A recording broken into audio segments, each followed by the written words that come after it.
కాబట్టి మిత్రులారా, ఈరోజు మిమ్మల్ని అందరినీ చూసిన తర్వాత నా జీవితంలో చాలా సుదినం. ఈరోజు ఇంతమంది కవులు, ఎక్కడి శ్రీకాకుళము, ఎక్కడి ఆదిలాబాదు, ఎక్కడి నుండి ఎక్కడికి మీరు కథలు పట్టుకొని ఇక్కడికి వచ్చి ఈ ములకరులు గ్రంథాలయంలో చక్కని వరండా మధ్య, చెట్ల మధ్యన, అందమైన గ్రంథాలయం మధ్యన అసలు మహానుభావులు. నేను అద్భుతమైన దేవాలయాలను చూసిన కానీ అందమైన గ్రంథాలయాన్ని ఈరోజే చూశాను నేను. దానికి నాకెందుకో కానీ వెంకటేశ్వర స్వామి అన్న, శ్రీనివాసు అన్న, శ్రీనివాసులు అన్న నాకు వల్లమాలిన ప్రేమ. ఆయన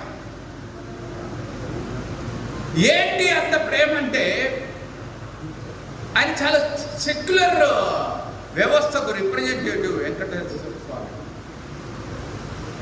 గతకాలం దేవుళ్ళలాగా ఉండడు. ఆయన చాలా మోర్ డెమోక్రటిక్గా ఉంటాడు. ఒక పక్కన బీబీ నాంచారి ఉంటుంది, ఒక పక్కన అలివేలు మంగ ఉంటుంది. ఎంత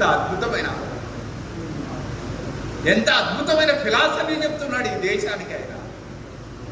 కాబట్టి నేను ఒకసారి ఆరోగ్యం బాగలేక పై కొండ మీదకి ఎక్కాను. నేను ఎప్పుడు కూడా దేవుని కాడికి పోయి ఫలాన్ని ఇవ్వమని అడగలే. దేవుణ్ణి చూడకుండానే వచ్చాను. పైకి వెళ్ళి కిందికి వచ్చాను. అరే, నాకు తెలియకుండానే పాట అయిపోతుంది. ఏమివ్వగలనయ్యా స్వామి శ్రీనివాస, నీది నీకివ్వడము తప్ప స్వామి వెంకటేశ.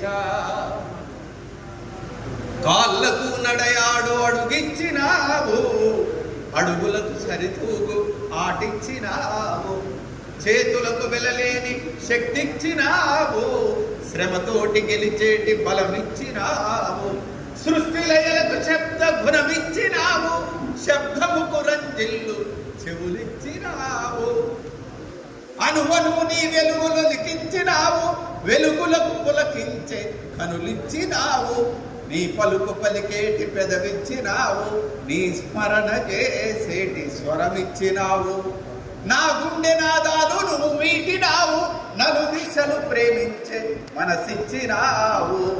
ఏమివ్వగలనయ్య స్వామి శ్రీనివాస, నీది నీకివ్వడము తప్ప స్వామి వెంకటేశ. కవికి కులమానాలు.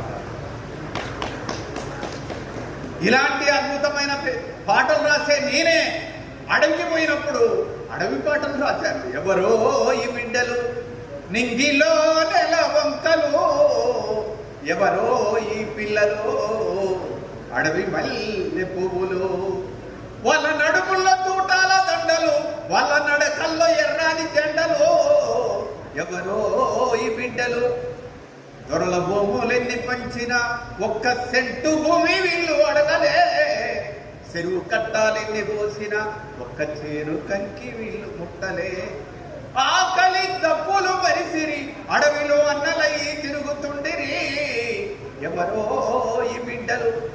అరే, ఏం పట్ల నెత్తురు బారందెన్నడు నా తెలంగాణ పల్లెలో, నేలకు రాలందెన్నడు నా తెలంగాణ పల్లెలో, మట్టి పెండలతో పెట్టిన గోడలు పూన పెంకతో అల్లిన గుడిసెలు, పల్లెకు నడప పోని సుట్టారలు, పొగరు పట్టిన దొరల గడీలు, మినుగురు మెరిసిన నేరమే నా తెలంగాణ పల్లెలో, ఈ సమ్ములిసిన నేరమే నా తెలంగాణ పల్లెలో. అలాంటి ఒక ఈ దేశాన్ని అర్థం చేసుకోవాలంటే గాంధీని చదవాలి, అంబేద్కర్ని చదవాలి, బౌద్ధం కూడా తెలియాలి. గాంధీ గారు ఈ దేశాన్ని వదిలిపెట్టి బారిస్టర్ చదవడానికి ఆఫ్రికా వెళ్ళినప్పుడు ఆయన నాలాగా బ్యాగ్ వేసుకొని జెండా పట్టుకొని ట్రైన్లో ఎక్కాడు. ఫస్ట్ క్లాస్ టికెట్ తీసుకున్నాడు.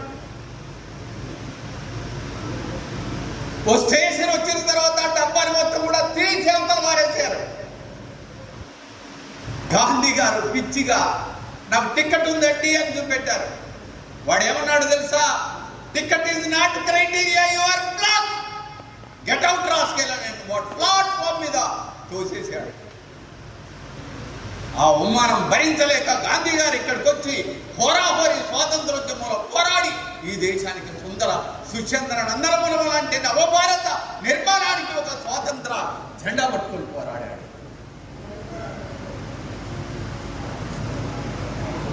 ఈ దేశంలోనే